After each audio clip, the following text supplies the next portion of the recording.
Hi everyone, Camilla Slater here from Camilla Slater Coaching, and I've got an interesting topic to talk about today. I'm going to talk about success and trauma and how we navigate through the success trajectory if we have a trauma history. One of the things that's most evident, I think, for us when we have trauma is that we really have a kind of disruption to the normal success trajectory or normal success progress. I mean, there's a societal template, whether we like it or not, that exists in relation to what we define success as. I don't particularly subscribe to it and I don't agree with it. And I don't think it's particularly useful for women and men who've had a history of PTSD or complex post-traumatic stress disorder, or who even have a bit of residual trauma. And one of the reasons for that is that those normal kind of, what would we call it, hallmark points in an early life, say whether it's finishing school at this time, finishing secondary school, accruing awards, or maybe it's, going to university, finishing a degree neatly, going off to TAFE or a technical institution and finishing your technical career studies or your trade studies easily and simply. All that kind of stuff is disrupted to a degree. And we don't often talk about that impact. Many years ago when I was seeing therapists for my trauma, to varying degrees of success, some were fantastic. There was a kind of treatment model that, and it's changed a lot, like it's wonderful now, I'm so into therapy and people doing whatever gets them through and whatever they need to do. But when I was first kind of getting some trauma therapy many, many, many years ago, this is in the 80s and early 90s, one of the issues that I came across was that while they try to deal with symptoms with basically medicating women and men, they would also tend to be very, very kind of interested in diagnosing the issue and labeling the trauma, rather than looking at the experience of the trauma and how the trauma impacted the day-to-day life of the woman or man suffering from the PTSD. And so what I'm interested about is this notion of praxis, where we really look at practical beliefs and actions that can be really put into place so that you can move from just experienced traumatic episodes or trauma kind of triggering through to being released from those to some degree, and then making a new kind of life for yourself that's really productive and positive and joyful. And, when we compare that kind of idea with this notion of kind of societal success, we see that there's a big disparity between the two and a discordance. So one of the first things that I do with some of my clients who've had a disrupted societal template when it comes to ordinary or normalised or commonplace hallmark events, like going to uni, going to school, ticking off a degree, getting into the workplace, doing job interviews easily, going through all those fundamentals, I really try to kind of get them to rethink what success is and rethink what their notion of success is, and to understand that the behaviours and the kind of issues that they've come across because of their trauma has, in a sense, rendered those experiences as almost look unachievable in a way, or unreachable in a way. And we need to forgive ourselves around that. We need to look at our lives, and rather than hit ourselves up, and continue the shame and self-blame game because we haven't been able to achieve certain things in the same kind of chronology as most people, we need to be able to really look at that and forgive ourselves and say, hey, that's okay. It's okay. So it involves you as a PTSD sufferer or as a trauma survivor being able to reclaim the notion of success rethink it and really look at what it means to you.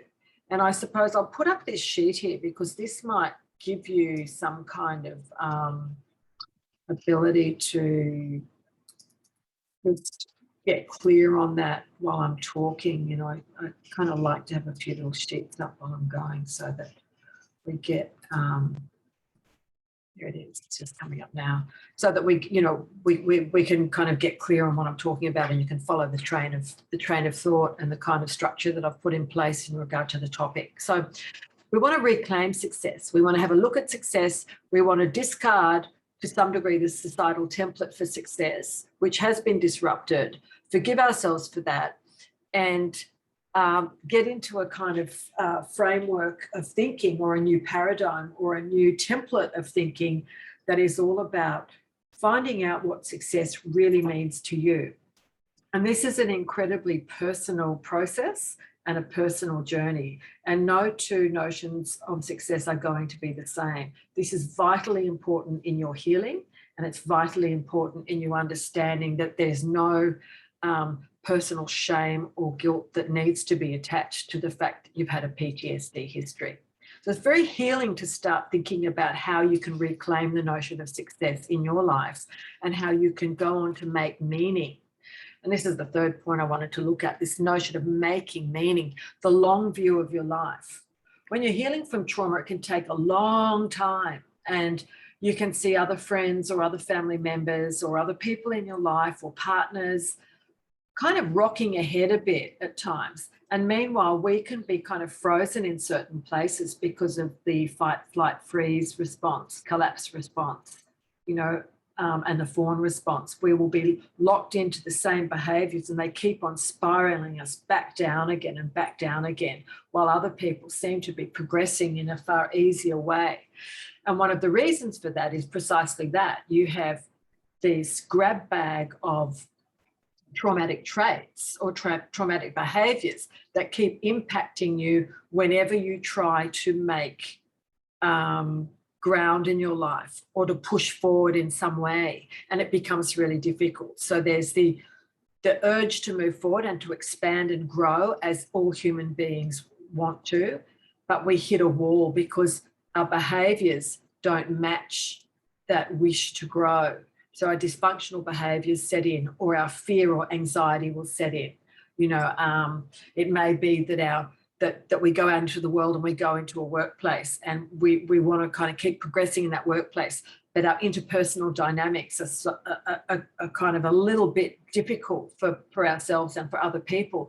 And so we bring a lot of anxiety, or a lot of, some people bring aggression into in the fight response into those dynamics, and you end up having the intellectual capacity and the academic capacity or the professional capacity to progress, but the behavioural issues are bringing you back down to a place that's kind of locked in at a much more sensate level where you're surviving as opposed to thriving.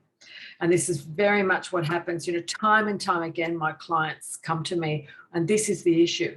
There's all the goals and all the dreams and all the wishes to progress, and yet there is this unconscious cycle that's connected to the trauma responses and trauma reactions that keeps them locked into the same cycle of behaviours and keeps locking them into the same places when it comes to progress or achieving things they want to achieve or things you want to achieve. So it's really important to understand that, and it's really important to find a compassionate space and compassionate people to be around as you work through these issues. I've done it myself. It's been, you know, really, really quite a journey. I mean, many years ago when I came over to New Zealand and I started working in, you know, in a firm here. I was the marketing manager of a firm, and it stretched me unbelievably. It was fantastic. But some of my trauma behaviours were still in play, and there was residual trauma. So while I did excellent work, and the work that I did helped that firm kind of progress massively and just power, what also happened was my interpersonal relating within that workplace context was very, you know, very difficult, because my trauma reactions and trauma symptoms would come up and get in the way of me being able to move with ease through that kind of workplace social context. And that's what I help people with, that kind of stuff. It's very much praxis oriented. It's very much practical, action-based stuff to help you move through these blocks and obstacles so that you can start understanding where the dysfunctions are, where the behavioural problems are in us as trauma survivors, or in you as a trauma survivor, you know, what you can do about it and how you can go about that without being really isolated in it. Because when you start moving out of those trauma responses into the world again and reconnecting in a way that's very much about co-regulation and community, the fear comes up, and the fear can kind of set you all the way back again. So it's very important to have structures in place that are extremely supportive. Of course, when you're in that predicament and you've kind of got that, you know, you've got that stuff happening with regards to the trauma responses or reactions coming in, or the things triggering you, all your 6 human needs are thrown out: certainty, variety, significance, love, connection, growth, contribution, and service, as you see on the screen there. They get thrown out again, and you end up kind of having to navigate through those and bring yourself back to stasis again, and it's extremely complex and difficult. So I can't say it enough. It's vitally important to have support around you. It's vitally important to be carried through those processes in a way that's loving and compassionate and really kind and respecting.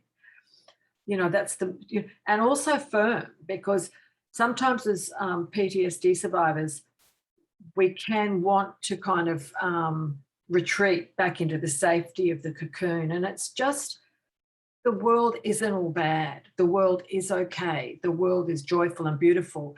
And if you can get through the fear and have people holding your hand as you take those steps to progress, and it doesn't matter whether it's starting out academically to go to uni after suffering from PTSD, or if you're really high powered and you're moving into a really high powered corporate kind of realm. It doesn't matter what the goal is or what the success notion is that you have in your mind and in your heart. What's important is that you're supported through that, you know, and you're really helped through that to be able to face the obstacles and to move through them in a way that doesn't involve triggering all the time, that actually enables you to just move through it in a more gracious, graceful and self-loving way. It's fantastic when you do achieve that. It's really great. You know, I can speak from experience that that's something that's happened for me over the past several years, you know, where there's been this unleashing of joy with regards to new experiences and stuff. And I want to share that with people. You know, I think it's really lovely.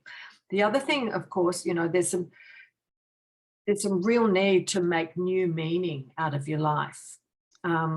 I feel really grateful for my trauma history. I know that can sound a little bit, you know, out there, but my trauma history was full on, and I'm very grateful for it.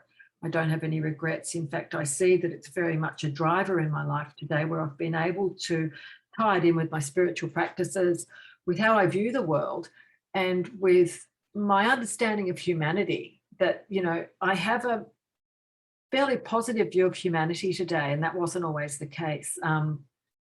I don't feel the world's out to get me. I do believe that, you know, really crappy stuff happens to people, and that's the way it is.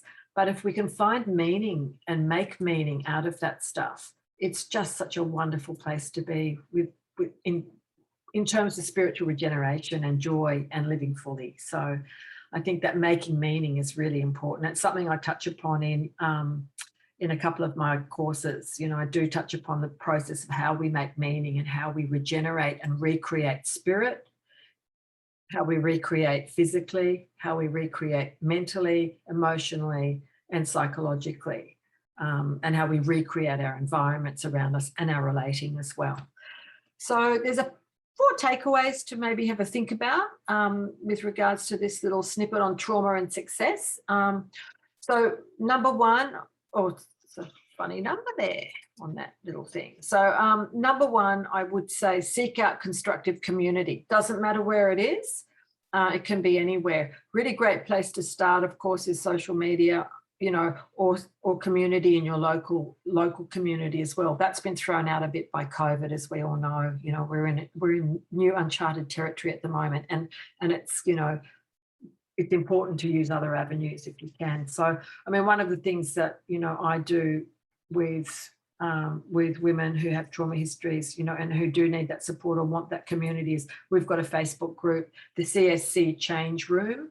That's CSC Change Room on Facebook, and that's public and it's open to anyone. It's free, lots of great advice, lots of videos up there, snippets of information. There's going to be some really great discussions, Zoom discussions with other women who've come through trauma. So it's going to be a kind of portal of safety and joy and what I call constructive community for women and for men who want to pop in there, but it's mainly women, for women, because I primarily work with women who really want to be supported through these processes and who want to take action to move in the direction of true healing and true success in whatever way that word means to them and to you, not to anyone else. This is about your personal success journey and what it really means to you.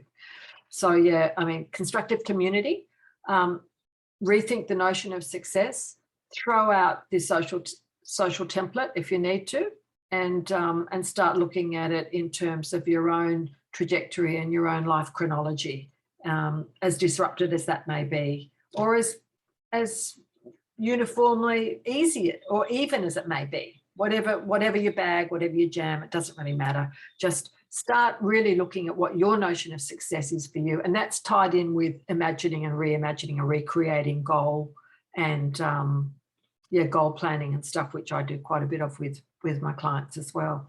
The other thing is have a look at, those numbers are out there, 1, 1 and 2. Disregard the numbers, but praxis and change. So how do you actively go about working with praxis? And that, of course, is having the idea in your mind, and the awareness is fantastic, but how do you activate it and make change in your life?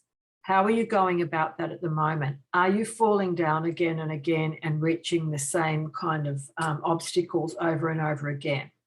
Because if that's happening, there is a block, and the Plura mind model might work wonders with that. So can a variety of other kind of strategies and suggestions that you can find on the CSC Change Room or other places. You know, this isn't just about me. This is about you healing. So praxis and change. What are you doing to move from thought to action? How are you really taking the risks and those steps to progress in your life in ways that you truly dream of and want to? So that's what I would suggest. And it's worked for me. I'm passionate about it. I love my life today. I love working with women who have trauma histories. I work with professional women who have had very, very ordered success trajectories that still have trauma and abuse histories that they've hidden and concealed. And then it's come out later in their life and they've come to me for coaching. And that's been just an honor and fantastic. Then I've also worked with women, and I do work with women at the moment who haven't had a neat and tidy kind of process of life process or life journey. It's been a little bit messier and stuff. And so it's all doable. It's all okay. It's all achievable. But the main thing is no shame and guilt. Get over that.